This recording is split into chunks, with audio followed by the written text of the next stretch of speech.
Dalam sebuah riwayat disebutkan Nabi Ibrahim ini sedang berdiri di atas bukit mengawasi ternaknya yang banyak. Saking banyaknya ternak Nabi Ibrahim itu, dia tidak bisa lagi mengawasinya di daratan, harus naik ke atas bukit. Nah, di atas bukit itulah diawasi ternaknya, pengembalanya diawasi oleh Nabi Ibrahim. Sedang mengawasi ternak, tiba-tiba datang orang tua laki-laki, didekatinya Nabi Ibrahim. Wahai Tuan, ya, saya ini musafir yang kehabisan bekal. Bolehkah saya meminta 1 ekor ternak Tuan untuk bekal makan saya di jalan? Apa kata Nabi Ibrahim? Bapak cukup mengucapkan subuhu kudus rabbuna wa rabbul malaikati waruh 1 kali aja, ambil 1/3 ternak yang saya punya. Kaget bapak ini. Jadi Nabi Ibrahim itu kaya, tapi kekayaannya tidak masuk ke jantungnya, hanya sampai di genggaman saja. Nah, kemudian Nabi Ibrahim katakan lagi kepada bapak ini, kalau bapak ulangi sekali lagi Pak, udah Pak, ambil separuhnya aja ternak saya nih. Makin kagum bapak ini. Waduh, ini kaya tetapi kok dermawan banget ya, kok nggak ada hitung-hitungannya. Akhirnya apa kata bapak ini? Ibrahim, sebenarnya aku ini adalah Jibril. Aku turun untuk mengujimu. Pantaskah engkau menjadi Khalilullah atau tidak? Pantas tidak kau menjadi teman dekat Allah? Ternyata pantas. Walaupun kau kaya, Allah lebih tinggi di hatimu daripada kekayaanmu. Aku kembalikan lagi ternak yang telah kau berikan tadi kepadaku. Apa kata Nabi Ibrahim? Sekalipun aku sekarang tahu bahwa engkau adalah Jibril, aku tidak akan mengambil lagi sesuatu yang telah aku beri atas nama Allah. Tidak mau diambil. Dia berikan semua, ambillah. Tapi akhirnya yang sudah diketahui bahwa ini Jibril, tetap Nabi Ibrahim akhirnya berikan kambing itu untuk orang-orang miskin. Begitu datang masa berkurban, Nabi Ibrahim tidak tanggung-tanggung kurbannya. Jadi dalam riwayat disebutkan Nabi Ibrahim itu berkurban sendirian 300 ekor sapi, 100 ekor onta, 1000 ekor domba. Itu sendirian aja. Coba kalau sapi 15 juta kali 300 ekor sudah berapa miliar? Kambing 1 juta, 2.500.000 kali 1000 sudah berapa miliar? Onta 23 juta kali 100 sudah berapa miliar? Santai aja, sendirian aja, nggak ada bantuan siapa-siapa. Jadi makanya kalau kita mengkaji sejarah seperti ini, membuat kuat jiwa kita, membuat tawaduk gitu ya. Waduh, belum seberapa kita lagi. Nah, Nabi Ibrahim berkurban sebanyak itu. Dengan kurbannya yang banyak, apa yang terjadi di masyarakat? Banyak yang memuji, banyak akhirnya yang memuji Nabi Ibrahim. Makanya hati-hati dengan pujian. Apa kata Rasulullah? Jika kalian dipuji dengan sesuatu yang tidak ada pada diri kalian, berdoalah kepada Allah, ya Allah, jadikanlah aku seperti yang dia sangkakan. Itu satu. Yang kedua, ambil segenggam pasir, lemparkan ke muka orang yang memuji. Yang ini jangan diamalkan. Jadi apa kata masyarakat? Sungguh dermawan engkau Ibrahim. Sebanyak ini kau berkurban, sedikit pun tidak ada guratan kesedihan di wajahmu. Tidak ada manusia yang bisa mengalahkan kedermawananmu Ibrahim. Tidak akan pernah ada manusia sedermawan engkau. Apa kata Nabi Ibrahim? Kurban sebanyak ini belum seberapa bagiku. Kena ketika dipuji. Kurban sebanyak ini belum seberapa bagiku. Andaikan Allah mengaruniakan aku anak laki-laki, kemudian diperintahkan Allah aku menyembelihnya, aku menyembelih anakku itu untuk Allah. Kenapa Nabi Ibrahim berani ngomong seperti itu? Karena dia sudah yakin tidak akan punya anak. Umur sudah 86 tahun, tidak mungkin lagi punya anak. Makanya berani ngomong seperti itu. Ini pelajaran besar untuk kita. Hati-hati kalau bicara. Nabi Ibrahim sudah lupa dia dengan kata-katanya. Dia sudah lupa dengan kata-katanya. Dalam surah As-Saffat apa kata Allah? Wa qala inni dzahibun ila rabbi sayahdin. Nabi Ibrahim ditengoknya orang punya anak, main sama anak. Apa kata Allah? Sesungguhnya aku harus pergi, kata Nabi Ibrahim, kepada Tuhanku, dia akan memberikan petunjuk kepadaku. Pengen betul punya anak, karena udah lama tidak punya anak, pengen punya anak. Akhirnya Nabi Ibrahim berdoa. Apa doa Nabi Ibrahim untuk mendapatkan anak? Rabbi habli minas solihin. Dia ulang-ulang doanya tadi, Rabbi habli minas solihin, Rabbi habli minas solihin. Akhirnya dijawab oleh Allah, fabasyarnahu bigulamin halim.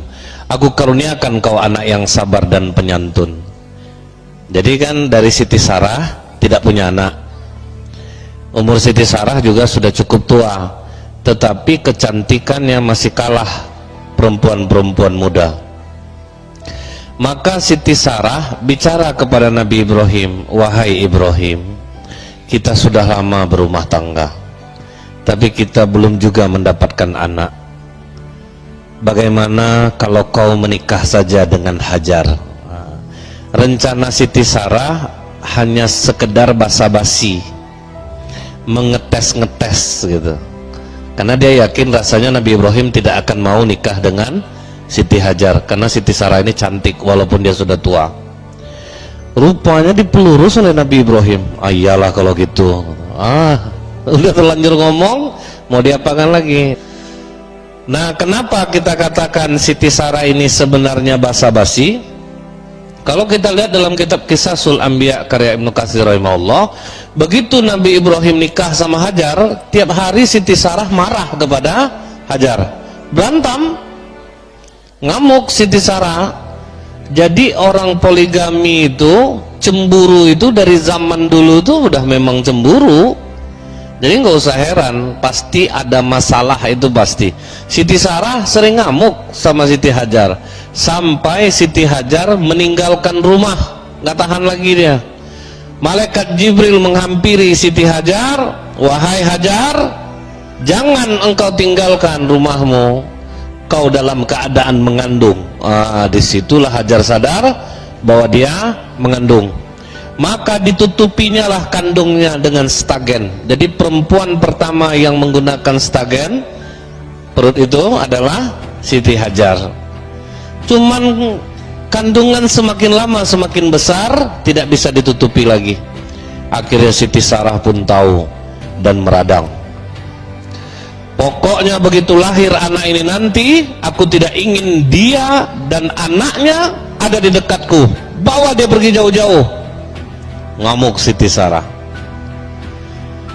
Begitu lahir Nabi Ismail, dalam keadaan merah-merah itu dibawalah jalan kaki oleh Siti Hajar dan Ibrahim dari Palestina menuju Mekah. Jadi sempat tidak berenak-enak hati. Jadi sempat berantem. Di dalam Al-Quran dikatakan Allah, falamma balagha ma'u sa'ya, maka ketika Nabi Ismail ini sudah berumur cukup, ada yang mengatakan 7 tahun, ada yang mengatakan 13 tahun, tanggal 8 Tarwiyah Nabi Ibrahim tidur di Mina. Waktu tidur itu datanglah mimpi, wahai Ibrahim, tunaikan nazarmu, sembelih anakmu sebagaimana yang pernah engkau ucapkan dulu. Tidak. Wah, tuh ya, tersentak, bangun. Ini pasti dari setan. Ini dari setan, tidak mungkin dari Allah. Tapi aku rasanya pernah ngomong seperti ini dulu. Dilihat Nabi Ismail kecil dipeluk oleh Nabi Ibrahim. Sambil menangis, tertetes air mata sang ayah ke tubuh anaknya. Nabi Ismail pun terbangun. Ayah, kenapa kau menangis? Tidaklah, ayah sangat mencintaimu. Dipeluk oleh Nabi Ibrahim. Ini pasti mimpi buruk, mimpi dari setan. Tanggal 9 Nabi Ibrahim pindah tidur ke Arafah. Di Arafah datang lagi mimpi yang serupa. Kali ini Nabi Ibrahim bangun, langsung dia meyakinkan dirinya, ini mimpi dari Allah, akan aku sembelih anakku. Jadi berani ngomong, tanggung jawab Allah segalanya. Aku pernah ngomong menyembelih anak untuk Allah, aku sembelih anakku untuk Allah. Tanggal 10 Zulhijjah Apa kata Nabi Ibrahim kepada Hajar? Wahai Hajar, mandikan anak kita ini bersih-bersih, beri dia wewangian, beri dia pakaian baru, karena aku hendak membawanya bertemu dengan Allah. Jadi sejarah pakaian baru itu adalah hari raya Idul Adha. Sambil menunggu anak dimandikan, Nabi Ibrahim mengasah pisau sampai tajam. Pisau sudah serasa tajam, anak sudah selesai dimandikan, beri wewangian, kasih pakaian, maka anak ini dibawa jalan menuju Mina. Di saat itulah iblis goncang, langsung broadcast, rapat mendadak, share, ngumpul iblis semuanya. Ada yang nggak pakai baju jadinya tersangkut sini, ngapa apa nih buru-buru kali ini? Kita nih ada proyek besar. Apa proyek besarnya? Kalian ingat? Kita dulu gagal merayu Nabi Ayub. Jangan sampai gagal kita merayu Ibrahim, agar jangan dia sembelih anak kandungnya sendiri. Siap? Siap Tuhan. Tapi bagaimana caranya Tuhan? Kalian dekati Hajar. Karena kalau seorang ibu tahu dia anaknya akan disembelih, pasti dia ngamuk. Maka iblis menjelma menjadi manusia, mendekati Hajar.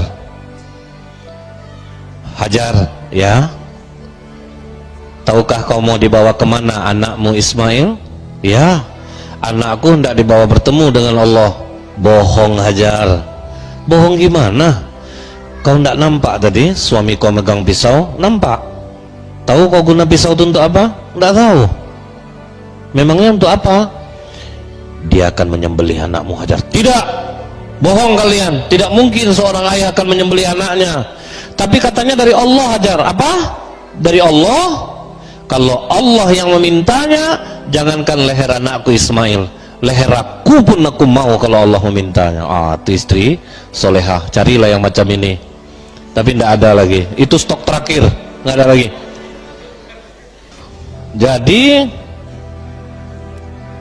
iblis berpindah kepada Ibrahim. Dia menjelma jadi manusia. Ibrahim, mau kemana?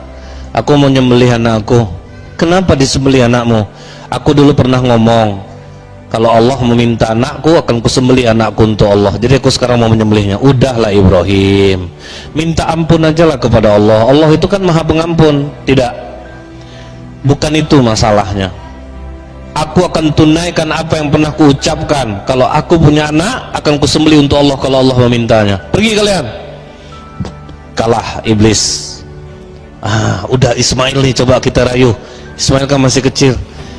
Ismail, mau kemana? Mau apa? Dibawa ayahku bertemu dengan Allah. Bertemu dengan Allah?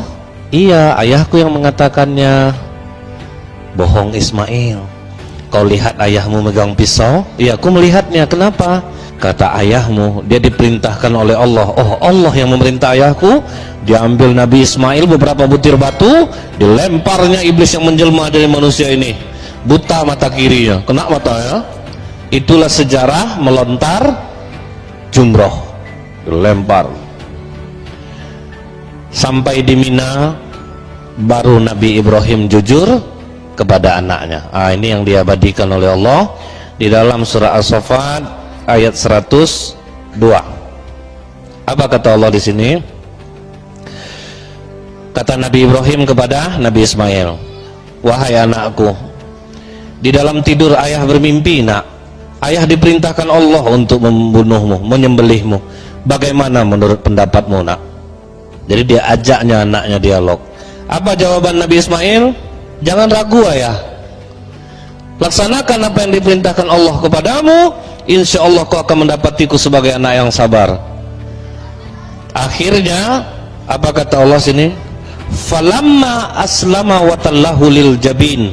Mereka sudah bersepakat untuk melaksanakan penyembelihan itu. Maka Nabi Ismail kecil ini berpesan dia kepada ayahnya, wahai ayah, ikatlah kedua tangan dan kakiku ayah, agar aku tidak bergerak-gerak yang nanti akan merepotkan ayah ketika menyembelih aku. Baik nak. akan ayah ikat engkau. Telungkupkan mukaku ke bumi ayah, agar jangan terhibah hatimu ketika menyembelih aku. Baik nak, tajamkan pisaumu ayah, agar jangan terlalu lama aku merasakan sakitnya mati. Tolong angkat bajumu ayah, agar jangan terkena percikan darahku yang membuat berkurang pahalaku di sisi Allah. Setelah penyembelihan ini ayah, bawa bajuku pulang, sampaikan salamku kepada ibu. Bersabarlah dalam menjalankan perintah Allah. Jangan kau memandang anak-anak sebayaku ayah, agar jangan engkau terkenang akan aku. Wah, tuh dahsyat enggak tuh. Setelah itu Nabi Ibrahim mengikat tangan dan kaki anaknya. Setelah diikat, ditelungkupkan ke bumi. Saat itulah dalam riwayat disebutkan seluruh malaikat di langit tertunduk. Kemudian apa kata Allah? Lihat hambaku Ibrahim, dia lebih mendahulukan ridhoku daripada kasih sayangnya kepada anak kandungnya sendiri. Itu yang membuat malaikat tertunduk. Maka Nabi Ibrahim pun mulai menggorok leher anaknya dengan keras. Gak ada jejak sama sekali, gak termakan pakai pisau yang sudah tajam itu. Bingung Nabi Ibrahim, aneh, rasanya pisau ini udah tajam. Dicobakan ke kayu, putus kayu, masa leher enggak? Karena Nabi Ismail terlalu lama menunduk di bawah, dia berkata kepada ayahnya, wahai ayah, ada apa? Kenapa lama sekali? Entahlah nak, pisau ini sudah tajam tapi tidak mampu menggorok lehermu. Ayah, mungkin Allah mengira aku tidak ikhlas dengan diikat seperti ini ayah. Mungkin Allah mengira aku terpaksa ayah. Coba buka ikatanku ayah, ulangi sekali lagi. Oh, tidak zat.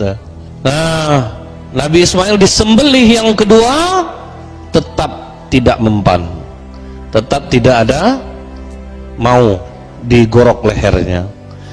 Kemudian Nabi Ibrahim mengulang kembali. Apa kata Allah? Wa nadainahu ayya Ibrahim qad sadaqta ru'ya. Ibrahim telah melaksanakan mimpinya. Wahai Jibril, ambil kambing Habil di surga, gantikan leher Ismail. Pengorbanan yang ikhlas Habil tadi diambil, diganti leher Ismail. Begitu disembelih sudah berdarah. Ditengok yang tersembelih rupanya kambing. Kok jadi kambing Ismail nih? Rupanya pas Nabi Ibrahim membelok ke belakang, dilihatnya Nabi Ismail dalam keadaan segar bugar. Langsung dipeluk oleh Nabi Ibrahim. Allahu Akbar, Allahu Akbar, Allahu Akbar. Inilah sejarah takbir itu. Ungkapan kegembiraan seorang ayah, dia tidak jadi kehilangan anaknya. Nah, inilah pelajaran berharga bagi kita. Kalau sempatlah waktu itu, kata Ibnu Abbas, penyembelihan Ismail ini terjadi, maka setiap anak laki-laki akan dikorbankan di saat dia umur 7 atau 13 tahun. Tidak ada kita nih, karena diganti-gantikan nanti itu 1 tahun hidup laki-laki, 1 tahun dimatikan. Jadi itu ngeri ya. Terjadi seperti zaman Fir'aun ketika memberantas Bani Israel, 1 tahun dihidupkan, 1 tahun dimatikan, nanti diundi itu. Nah, jadi kalau sempat itu terjadi penyembelihan, semua kita kena. Sampailah kurban ini kepada ayah kandung Rasulullah SAW. Jadi apa kata Abdul Muttalib, kakek Rasulullah? Kalau sempat lahir anak aku yang ke-10 laki-laki, aku akan sembelih lehernya. Rupanya yang keluar 10 laki-laki. Diundi nama anak, keluarlah nama Abdullah, ayah Nabi. Jadi rencana ayah Nabi itu mau disembelih oleh bapaknya. Pergilah dia ke dukun. Waktu itu orang jahiliyah sukanya ke dukun.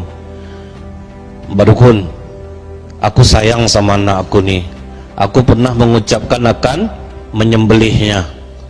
Bagaimana ini? Oh, tukar aja gini, 10 ekor onta dengan dia, diundi, mana yang keluar? Kalau sempat nama dia yang keluar, tambah 10 lagi. Mesti nama dia yang keluar, tambah 10 lagi. Sampai nanti onta yang keluar. Kalau onta yang keluar, baru onta yang disembelih. Rupanya diundilah 10 onta nama ayah Nabi, 10 onta yang nama, terus ayahnya yang keluar. Sampai yang ke 100, baru keluar onta. Jadi untuk menebus ayah Nabi itu, kurbanlah 100 ekor onta. Makanya kata Rasulullah, aku ini anak dan cucu dari dua orang yang akan disembelih, yaitu Ismail dan ayah kandungku sendiri Abdullah.